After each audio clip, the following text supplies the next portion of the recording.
Fala galera, beleza? Dessa vez eu tô aqui pra gravar mais um vídeo de literatura, dessa vez aqui com o livro O Sertão Vai Virar Mar, do Moacir Clear.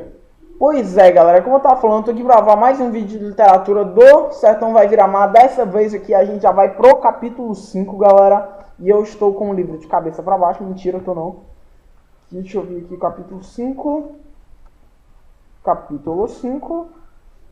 Alguma coisa acontece, galera. Esse aqui é o nome do capítulo. Alguma coisa acontece. Então vamos lá.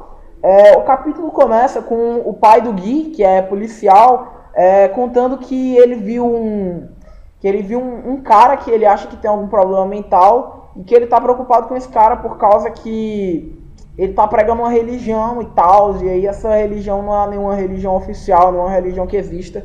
Ele meio que criou uma religião e está pregando ela por aí e está conseguindo muitos seguidores. Agora você nota a ligação que ele faz aí com o Antônio Conselheiro. Olha a ligação que o Moacir Clear quis fazer com o Antônio Conselheiro, que aparece no livro Os Sertões.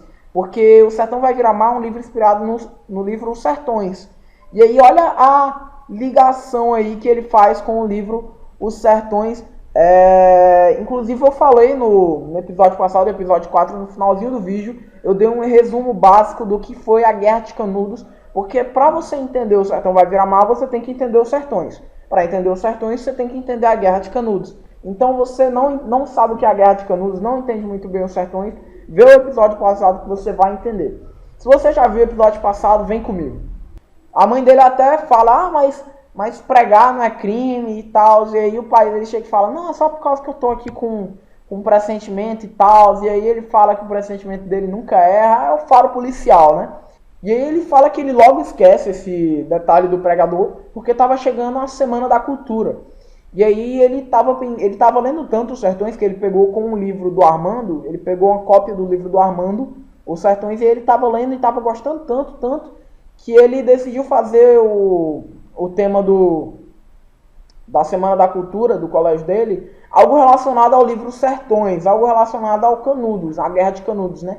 E ele resolve pedir a opinião para o Armando, que era o professor de história deles, e aí o Armando dá o palpite pro Gui fazer uma avaliação histórica, que é tipo um debate onde eles falam coisas sobre o livro, né? No caso que é Os Sertões, que trata sobre a Guerra de Canudos. E aí depois de o Armando ter dado esse palpite pro Gui, o Gui fala que gostou da ideia, e aí ele vai lá para a lanchonete do Alfredo para comentar essa ideia com os amigos dele, né? O Keko, a Martinha, o Gui. E aí depois que ele comenta esses detalhes com os amigos dele dão eles começam a dividir o grupo em cargos, né? E aí o que ele fica responsável por ser o promotor, o G ele fica sendo o advogado de defesa e o juiz seria o Armando. Então eu achei isso bem bacana do livro. Eu acho que foi uma ideia muito bacana deles, mas vamos seguir em frente. E aí a Martinha acaba ficando responsável por ajudar o Gui a resumir o livro, fazer um julgamento lá. E aí depois o Gui vai pra casa, né? Como eu falei, toda vida que ele chega em casa, ele comenta o que aconteceu no colégio com a família dele, o pai e a mãe dele.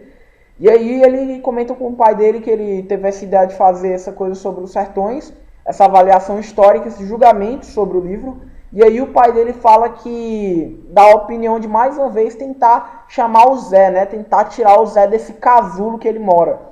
E aí o Gui ele decide aceitar a opinião, né? Vamos lá, de novo, porque da última vez o Gui chamou o Zé pra jantar com ele e o Zé não aceitou, né? Então ele foi de novo tentar chamar o Zé para ajudar a fazer esse trabalho, até porque o Zé ele era uma pessoa muito culta, ele lia muitos livros na biblioteca, tinha bastante amizade com a bibliotecária, e eles vão lá, e aí ele vai lá chamar o Zé, né?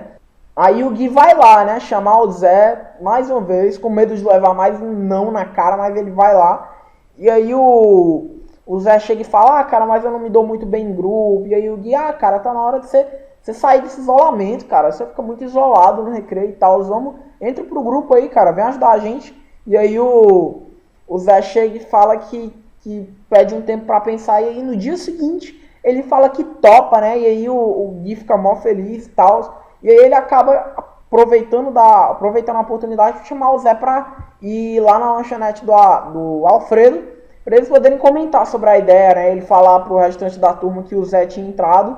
E aí, chegando lá na lanchonete, no caminho para a lanchonete do Alfredo, ele fica até com medo do que tá lá, porque, como eu falei, o que é aquele cara soberbo e tal, aquele cara que é contra o Zé, né? E aí o G é o cara que é a favor do Zé, que é a favor dos pobres, que é humilde e tal. E aí ele fica com medo do Keko tá lá e tal. Se o Keko estiver lá, ele vai fazer a hora da cara do Zé, e isso não vai ser nada bom. Só que aí no final o Keko falta, ele não foi hoje. E aí ele tem essa sorte de o Keko não estar lá, né, dessa vez. E aí ele conta que o Zé vai entrar no grupo e tal. E aí a equipe propõe um brinde lá, e eles fazem um brinde lá pro novo integrante da equipe. E aí depois de eles falarem pro Zé quem vai fazer cada coisa, eles perguntam pro Zé o que é que ele prefere fazer, o que é que ele opta por fazer, o que é que ele acha mais dele, o que é melhor para ele fazer.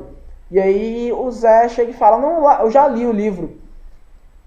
E aí a galera fica toda, caraca, mano, a galera fica espantada, mano, caramba, o cara já leu o livro, mano. Eu acho que nem o Gui acabou de ler o livro ainda. Ele não comenta aqui se ele já acabou, mas eu acho que ele ainda não acabou. Pelo jeito que ele ficou espantado, ele ainda não acabou. A Martinha ainda ia começar a ler e o cara já tinha acabado de ler. E aí ele dá a desculpa de que ele já tinha acabado de livro porque ele era do sertão e sempre teve muito interesse por saber disso. E aí ele acaba lendo por curiosidade. E aí ele fala e aí o Zé fala que já tem que ir pra casa porque tá ficando tarde, a mãe dele não quer que ele chegue muito tarde, ele mora meio longe. Só que o Gui chega e fala que ainda tá muito cedo. Aí o G pergunta onde é que o Zé mora. E aí ele chega e fala, no buraco. No buraco. E buraco é o local onde tinha aquele cara que tava pregando. O cara que o pai do Gui tava achando estranho. É lá, o buraco, aquela favela lá e tal. E é assim que acaba o capítulo. Mas antes de acabar, ele fala ele tenta disfarçar, né, a emoção dele, ele tenta disfarçar o espanto de o cara morar no buraco e ser do jeito que ele é, inteligente e tal. E aí ele chama o Zé pra amanhã de manhã vir pra casa dele, casa do Gui, falar mais sobre esse trabalho dos sertões, resumir e tal. E aí acaba o capítulo 5, acho que acaba o capítulo 5. E aí, eu fui dar uma pesquisada, galera, um fato interessante aqui pra vocês. Eu fui dar uma pesquisada sobre o Euclides da Cunha. E uma curiosidade que eu encontrei, galera, é porque parece que ele também levou um chifrezinho de nada, assim. Parece que ele levou um chifre, uma besteira, cara. Se o cara tivesse colocado o chapéu, o cara tava na boa, mano. Mas aí o Euclides da Cunha ficou com raiva do cara que tava chifrando ele, né? A mulher dele tava chifrando ele. E aí ele vai atrás do cara, olha só, o cara era um militar, mano. Daí você já vê a confusão rolando, né? Guilhermando, o nome do militar, e aí o Euclides da Cunha acaba dando um tiro no militar, só que parece que o tiro pegou de raspão e ele continuou correndo pra dentro da casa e tal. E aí o militar, o Guilhermano, consegue pegar uma arma e tal, e ele fica lá escondido. E aí na hora que o Euclides da Cunha vai entrando lá pra pegar o cara, o militar olha assim pra trás e dá um tiro na mão do Euclides da Cunha. E aí o Euclides da Cunha fica sem conseguir atirar, né, com a mão toda lascada. E aí o militar aproveita e dá um tiro na cabeça do Euclides da Cunha. E é assim que o Euclides da Cunha morte besta, cara. O cara morreu por causa de um chifrinho de nada, assim, cara. Besteira, o cara botasse um boné assim, cobria, mano. Besteira, cara. Por exemplo, o Antônio Conselheiro, ele levou uma chifradinha de nada e ele ficou com 20 mil seguidores. É muito seguidor!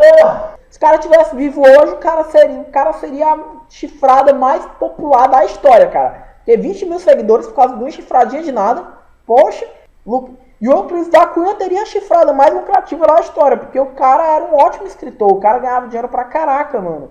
E aí ele morreu por causa de uma chifradinha de nada. E parece que os filhos do Euclides da Cunha morreram do mesmo jeito, tentando vingar o pai, deram um tiro no cara, o tiro pegou de raspão, o cara deu um tiro na mão do filho, o filho não conseguiu mais atirar, ficou com a mão lascada, e aí o cara atirou na cabeça do filho. Parece que isso aconteceu com uns 3 ou 2 filhos do Euclides da Cunha. Mas então acho que é isso, galera. Avalie o vídeo tanto positivamente como negativamente. Se inscreva, compartilhe, que ajuda bastante na divulgação do canal e do vídeo. E favorite, que também ajuda bastante, galera. Então acho que é isso. Um abraço.